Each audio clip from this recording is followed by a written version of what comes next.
Where you from? ਤੁਸੀਂ ਕਿੱਥੋਂ ਆਏ?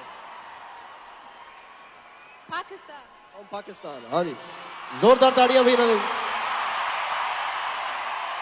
देखो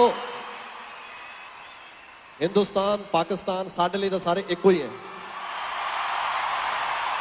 पंजाबियों के दिल च सारे लिए प्यार है, सारे दे लिए।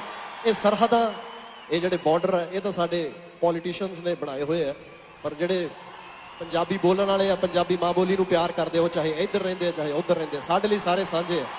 सो ਜਿਹੜੇ ਮੇਰੇ ਦੇਸ਼ ਤੋਂ ਆਏ ਆ ਇੰਡੀਆ ਤੋਂ, ਉਹਨਾਂ ਨੂੰ ਵੀ ਸਵਾਗਤ ਨਿੱਘਾ, ਤੇ ਜਿਹੜੇ ਪਾਕਿਸਤਾਨ ਤੋਂ ਆਏ ਆ ਉਹਨਾਂ ਨੂੰ ਵੀ ਨਿੱਘਾ ਸਵਾਗਤ ਸਾਡੇ ਸਾਰਿਆਂ ਵੱਲੋਂ। ਮਿਊਜ਼ਿਕ ਸਾਂਝਾ ਜੀ। Thank you ma'am, thank you so much, appreciate, thank you, thank you, thank you, thank you, thank you, thank you. ਜ਼ੋਰਦਾਰ ਤਾੜੀਆਂ ਇਸ ਕੁੜੀ ਦੇ ਨਾਂ ਦੇ ਲਈ ਵੀ।